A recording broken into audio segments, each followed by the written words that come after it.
만화로 행복할 수 있는 세상. 한국만화영상진흥원. 대한민국을 휩쓴 단어 중 걸크러쉬라는 단어가 있습니다. 강인하고 자주적인 면모를 보여주는 여성들에게 붙는 수식어인데요. 사회 전반에 걸쳐 여성들의 권리, 능력이 강조되는 이 시대에 걸크러쉬 같은 단어가 주목받는 건 당연한 일이 아닐까 싶습니다. 안녕하세요, 김태훈입니다. 오늘은요, 여성을 주제로 한 지원사업 작품들 중에서 다리 없는 나라의 작가님을 모시고 이야기를 나눠보도록 하겠습니다. 이 만화에서는 여성이 황제가 되고 또 황태자가 되고요, 남성은 중전이 되고 첩이 된다고 합니다. 그 상상력이 인상 깊은 다리 없는 나라의 앵비 작가님 나오셨습니다. 안녕하세요. 안녕하세요. 반갑습니다. 네.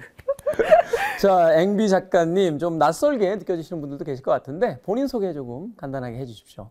네. 저는 네이버에서 다리 없는 나라를 그리고 있는 작가 앵비입니다. 네. 앵비라는 이름 굉장히 독특한데 필명이신가요? 네. 필명이고요. 그 학창 시절에 친구들이 불렀던 별명인데 그대로 필명으로 붙어졌어요. 어떤 의미예요? 그러니까 원래 저의 이름이 은비거든요. 은비. 네네, 은비인데 그거를 이렇게 학생들 때는 막 이렇게 악센트를 넣어서 부르는 걸 좋아하잖아요. 약간 이렇게 격음으로 네, 부르고. 맞아요. 네네네. 네. 근데 약간 좀 제가 막 데뷔할 때 생각이 웹툰 작가의 필명은 약간 발음이 센 두 글자면 좋겠다. 해가지고 이거를 이렇게 쓰게 된 거였어요. 작가님의 취향과 어떤 그 작가 이름에 대한 세계관이 여기 담겨 있군요. 좀 흥하신 작가님들은 약간 그런 느낌이 있더라고요. 두 글자로 이렇게. 장명 중요합니다. 한때 뭐 영화도 세 글자리면 다섯 글자로만 짓던 그런 시대도 있었거든요. 그렇죠, 맞아요. 네, 두 글자의 앵비 작가님과 함께 오늘 다리 없는 나라, 여성을 주제로 한 만화인데 이야기 좀 나눠보도록 하겠습니다. 자, 다리 없는 나라 먼저 어떤 만화인지 좀 소개를 좀 해주십시오. 네, 제 만화 소개 아래는 역하렘, 궁중, 암투, 로맨스물이라고 써 있어요. 그래가지고 그 여자 주인공을 하나 두고 이제 여러 남자 캐릭터들과의 뭐 치정과 권력 싸움 같은 거를 그리려고 하고 있습니다. 네, 우리가 흔히 이제 알고 있는 어떤 궁중 정치 치정극이다라고 하는데요. 그래서 이 작품의 이제 가장 특수한 점 또는 아주 독특한 점은 남성과 여성의 위치가 이제 바뀌어 있다. 역할이 바뀌어 있다. 그게 아마 아닐까 하는 생각이 드는데 쉽게 만날 수 없는 소재를 내 작품으로 만들어 봐야겠다. 분명 어떤 계기라든지 용기가 필요한 그런 어떤 일이 있으셨을 것 같은데. 제가 그런 거를 보고 싶었어요. 본인이 독자로서? 네네네. 그러니까 이미 이게 여자 왕과 남자 후궁들의 이야기가 좋은 작품들이 굉장히 많은데 기존의 이 남성성과 여성성을 가지고 있는 상태에서 그거에 변주를 주고 싶었던 거거든요.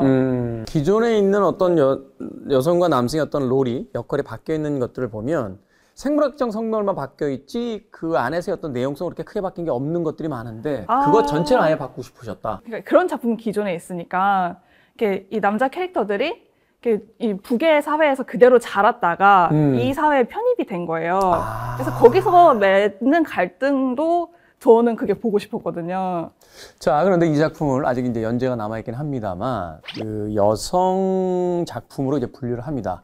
작가가 여성이기 때문에 여성으로 나오는 건 아니고 이야기 자체가 이제 여성에 대한 이야기를 중심에다 놓고 있다라고 하는 것들인데 저는 기존의 여성 만화다라고 하면은 추구하는 가치나 기준이 있잖아요. 근데 저는 상업적으로 안전한 길을 선택한 작품이거든요. 약간 우리한테 익숙한 분위기를 그리고 있기도 하고 그래서 딱 이건 여성 만화입니다라고 말하기에는 조금 걱정이 되는 부분도 있고 근데 큰 틀은 저는 로맨스 만화라고 생각해요. 큰 틀에서 로맨스 만화. 근데 굉장히 인상적인 장면이 나옵니다. 근데 여성을 이제 모계 사회의 어떤 혈통으로서의 이 후계 구도를 따라가다 보면 사실은 혼란을 방지할 수 있다. 전 그 얘기에 사실 한 대 맞은 듯한 기분이었어요. 그 발상이라든지 아이디어를 어디서 가져오신 거예요?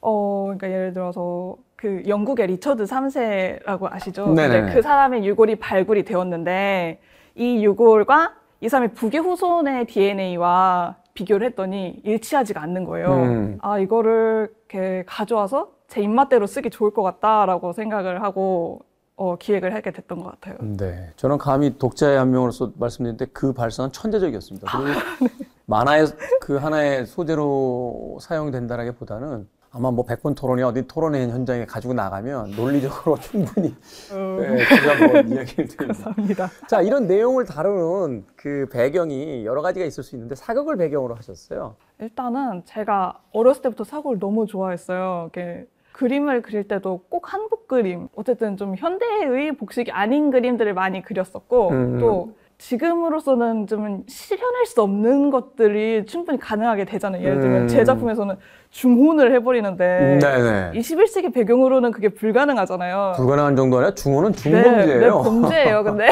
그런 이거를 범죄가 아니고 중범죄입니다. 네, 저 이런 거를 이렇게 좀 구현할 수 있는 시대적 배경으로서 사극이 되게 좋은 것 같아요. 저는 일단 가장 힘을 줬던 게 1화였고요. 거기서 좀 각 캐릭터들의 첫 등장을 되게 힘을 많이 줬거든요. 딱 봤을 때 얘가 어떤 성격이고 앞으로 무슨 일을 할 것 같다 하는 느낌을 전달하는 걸 가장 우선으로 뒀었기 때문에 그 중에서도 그 주인공이 처음 등장하는 그 책봉식 장면 가장 첫 장면이거든요. 그 부분은 작화에 힘도 많이 들어갔고 또 이 캐릭터의 성격을 이렇게 몇 컷 안에 전달하는 걸 되게 중점으로 연출을 했어가지고 가장 인상이 남는 것 같아요.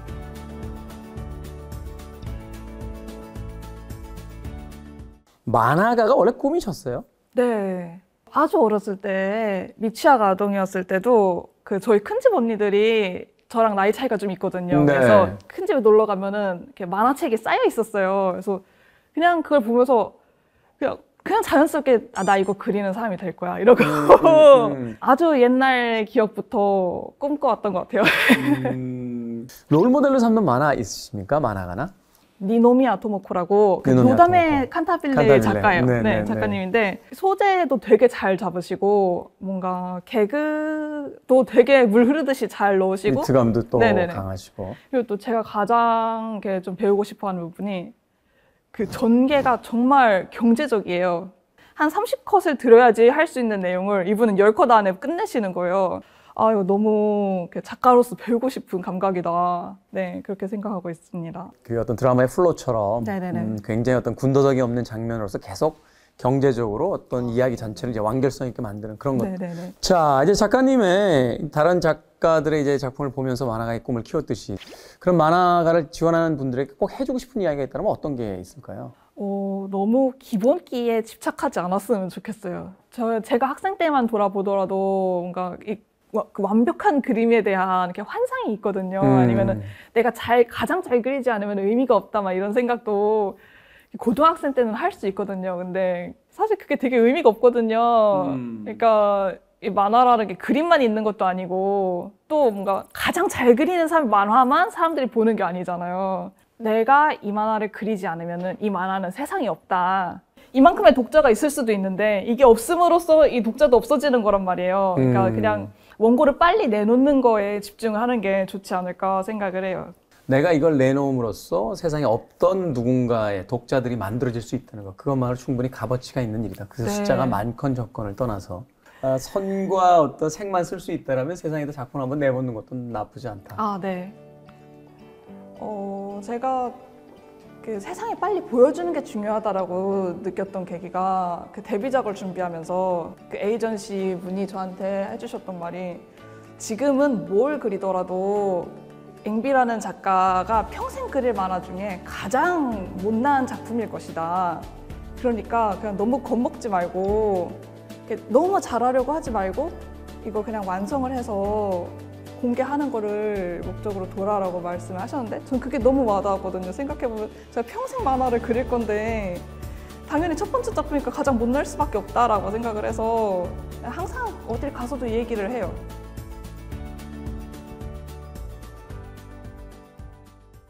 자, 그런 의미에서 차기작에 대한 이야기 좀 여쭤보고 싶어요. 어떤 작품 계획하고 계십니까? 사실 차기작을 생각하기에는 지금 연재작이 시작한 지 3개월밖에 안 됐거든요. 근데 사실 작가분들도 그렇지만 지금 뭔가 딴 거 하고 있을 때 다른 생각이 더 많이 나지 않습니까?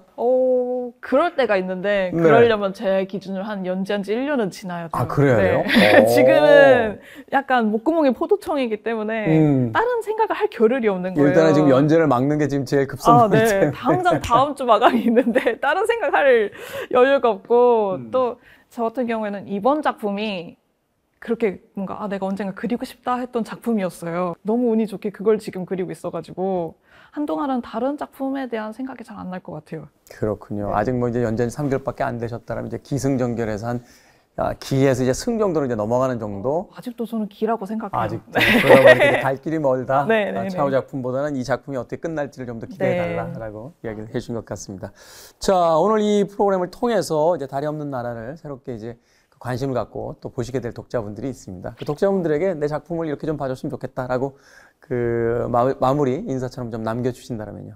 뭔가 댓글창을 보면은 되게 막 고찰하면서 봐주시는 분들이 계세요. 근데 그것도 너무 감사하고 아니면은 그냥 이거 너무 재밌다, 막 빨리 다음 주 왔으면 좋겠다라는 댓글 남겨주신 분들도 정말 감사하거든요. 그러니까 그냥 저는 사실 만화의 가장 기본적인 역할은 오락거리라고 생각을 해요. 그래서 이렇게 오락거리의 한 종류로 가볍게 읽어주셨으면 좋겠다고 생각합니다. 너무 진지하거나 너무 무겁게 대하지 마시고 그냥 가볍게 만화를 보다가 그 만화가 또 자기가 맞는 지점에서 무슨 이야기를 들려준다면 그 이야기에 귀를 기울여 보는 거. 그렇게 네. 또 접근해 보는 게 어떨까 하는 생각. 계속 읽어주셨으면 좋겠어요. 네. 제일 중요한 건 마시고. 연재에서 끝날 때까지 계속 같이 가주는 네, 거겠죠. 같이 가주세요. 네.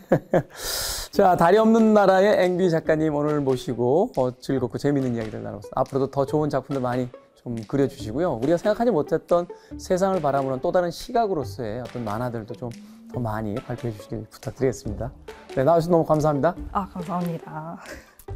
제 거가 여성 만화입니다라고 소개가 되기에는 좀 부족하지 않나라고 생각을 했어요. 그러니까 여성 만화다 하면은 좀 기대하는 메시지라거나 아니면은 좀 이렇게 좀 과감함 같은 게 있는데 좀 상업적으로 되게 안전하고 또 되게 모두에게 익숙한 길을 선택했다고 생각했거든요. 아마 제가 그거에 충족을 할 수 있을까라는 걱정이 먼저 앞서가지고 그래서 제 거를 뭐라고 소개를 하는 게 좋을까 생각하다가 여성향 만화라고, 사실 여성 만화 안에 여성향 만화가 있을 수도 있는 건데 저는 좀 그쪽으로 표현을 하는 게 저한테 좀 더 어울리는 것 같아서 그냥 그렇게 접근해도 될 것 같아요.